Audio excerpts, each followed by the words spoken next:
You know, niggas gotta get their priorities together. Got their mind on the wrong things, spending their money in the wrong way. Trapaholics, real trap shit. Say you need that car with the rims and a trunk, just like Jim. It's more to life. Yeah. I'm telling you.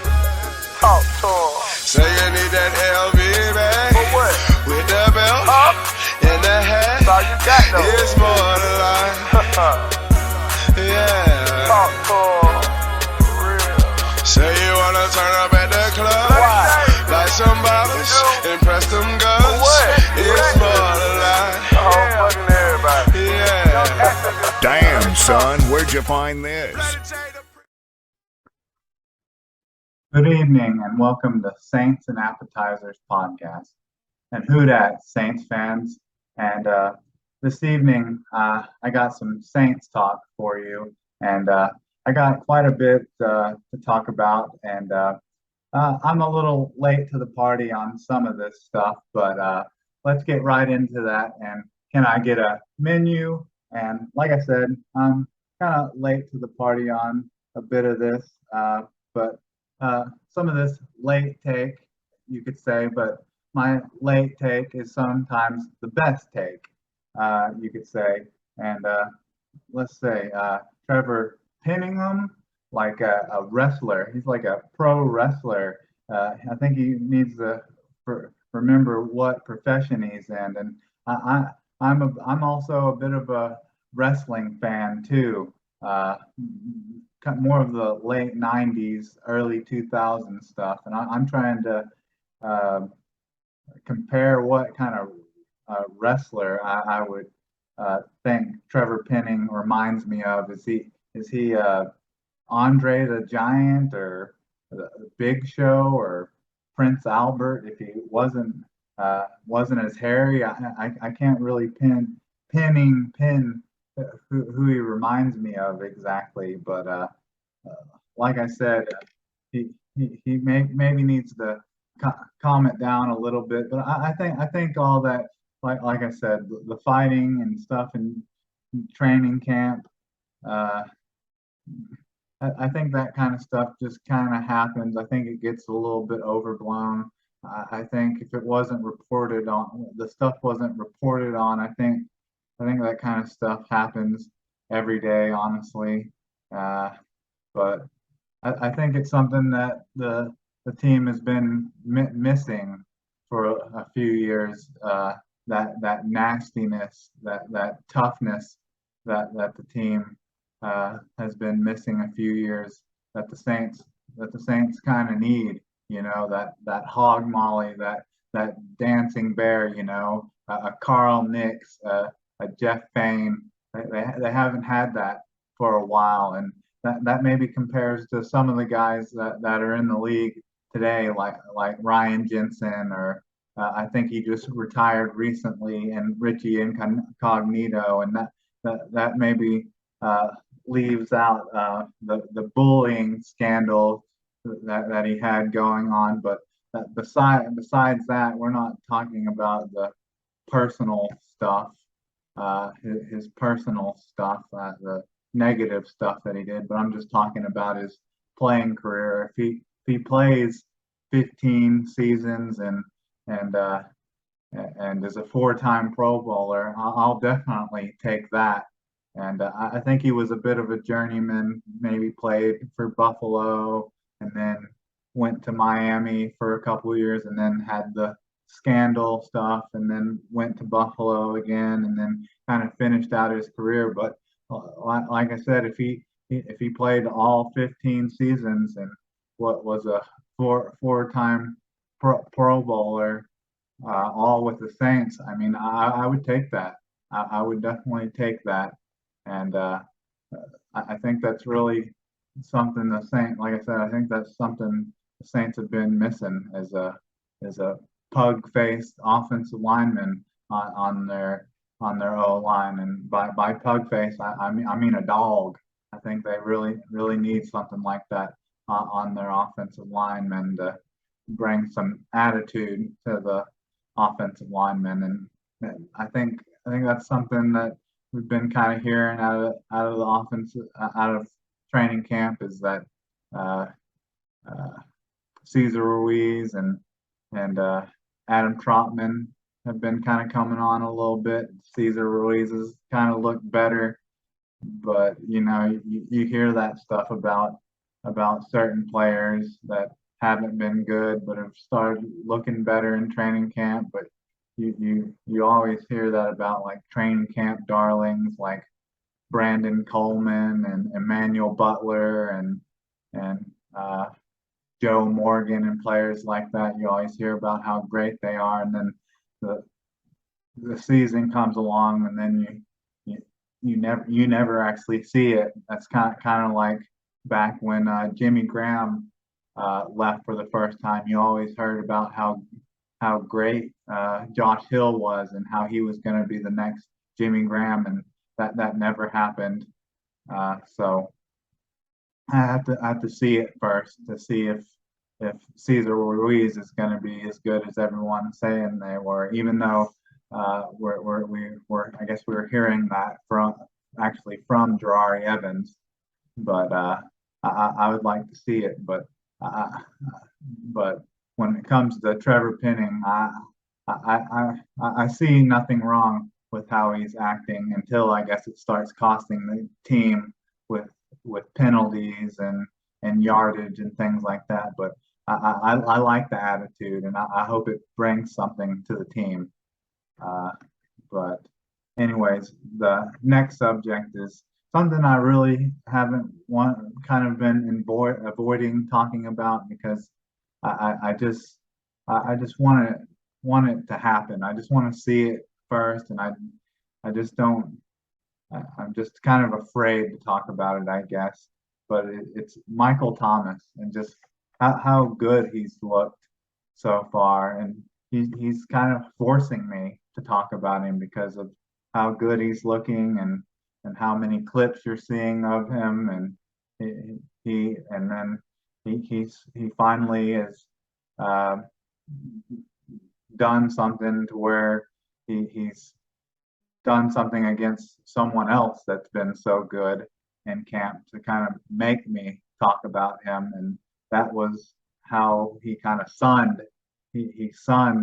uh, Paulson Adebo in one-on-ones, I guess a couple of days ago, and that was by and some bodying him up and the sharp cuts, and caught two passes on him and one-on-ones, being very physical, and and he's just improving every day, and he just looks great. I mean, like I said, he's making it hard not to talk about him, and like I said, it makes it. Like I said, I just don't really want to talk about him because I just want to see him improve every day and just want to see him in a game. But then you also hear Ian Rappaport talk about him, and he talks about how amazing he looks as well, and that's pretty big hearing a reporter like Ian Rappaport talk about him as well, and that's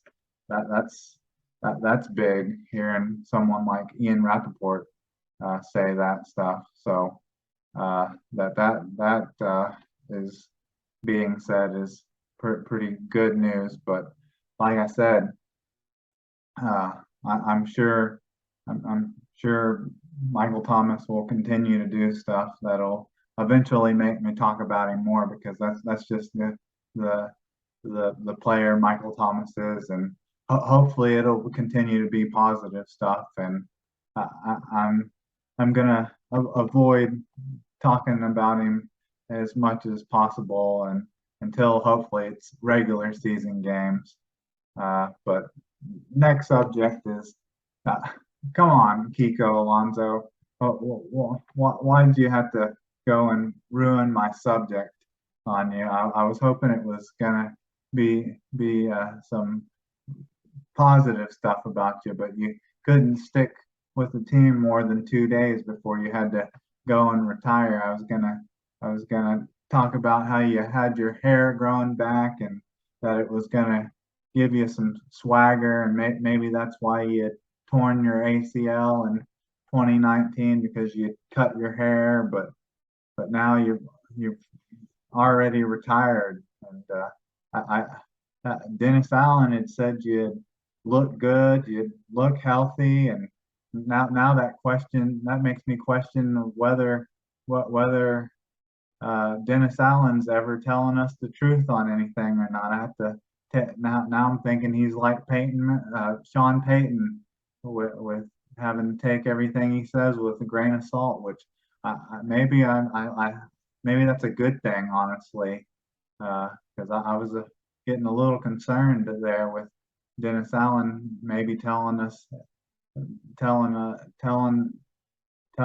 truth about everything, but now I don't know with Kiko Alonso retiring 2 days later. Signed him on Friday, or I guess just one day later. Signed on Friday, retired on Saturday, I guess. But then hearing people comparing him, saying he has a very Alex Anzalone-like look, and I was going to say no. Alex Anzalone had a very Kiko Alonso look, because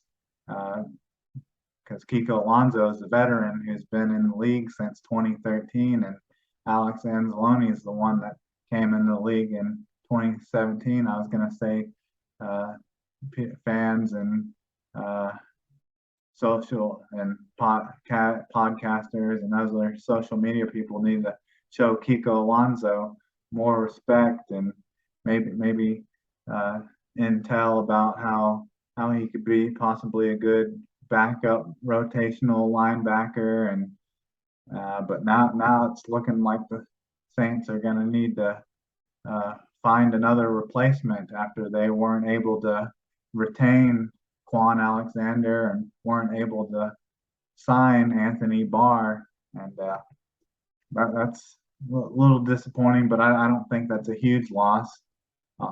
Obviously, seeing how Kiko Alonso has a history of ACL injuries, because he tore his ACL after his rookie season when he was the runner-up for Defensive Rookie of the Year in 2013, and then missed the entire season in 2014 with an ACL injury, and then tore his ACL in the 2019-2020 season playoff game against the Vikings. So I guess that's not a huge loss, but I've heard a lot of people say that there for a while. I think it was kind of more before training camp and off-season workouts.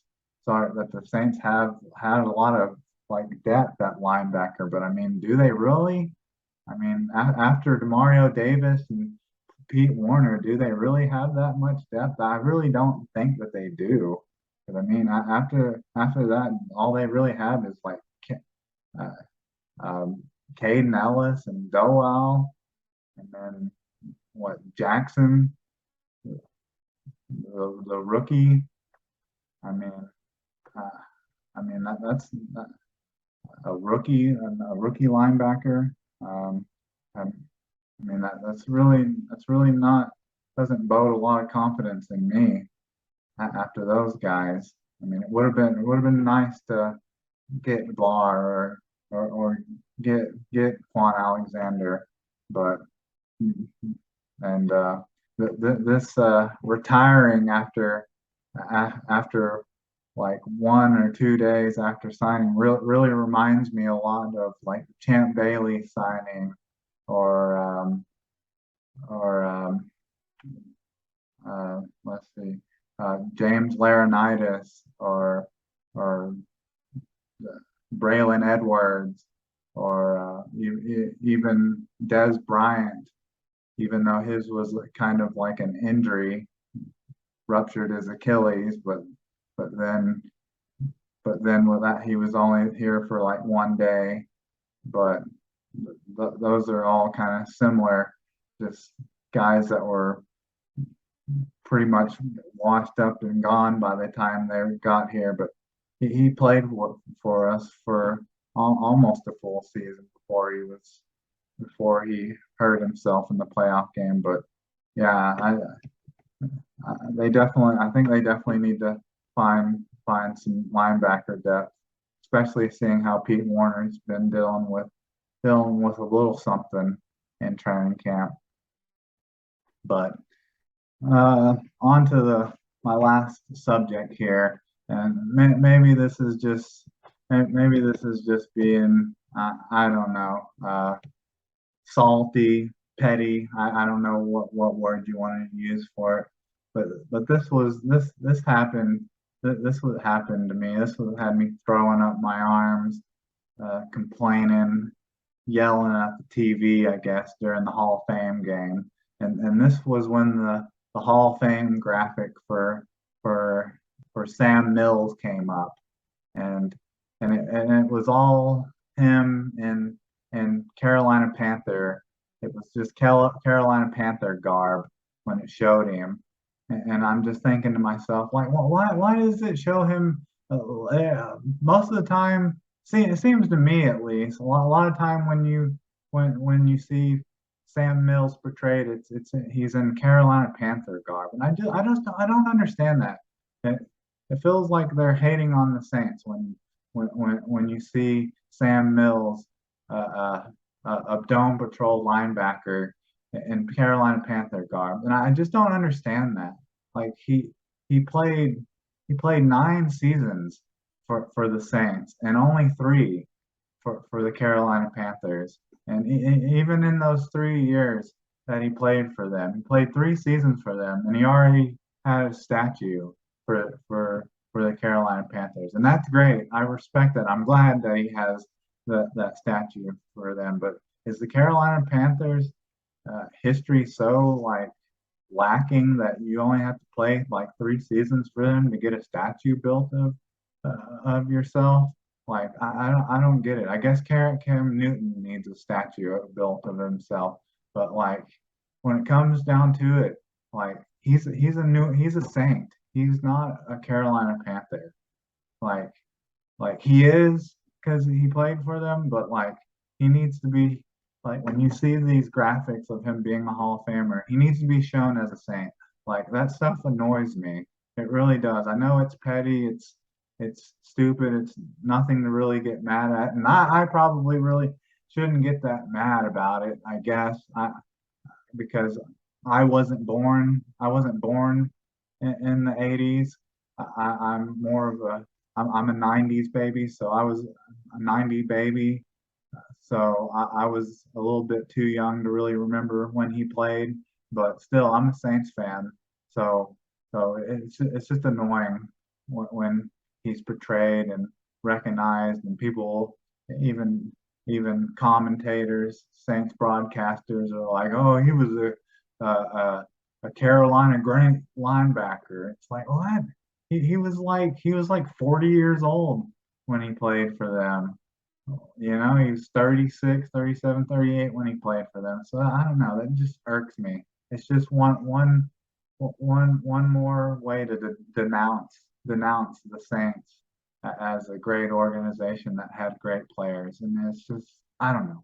It just denounces, just irks me to my core of how the NFL and people in it that are involved in it and mainstream media just wants to hate on the Saints. And I don't know. I just want to quit talking about that. But I think that's all I got for you. And with that, can I get a check, please?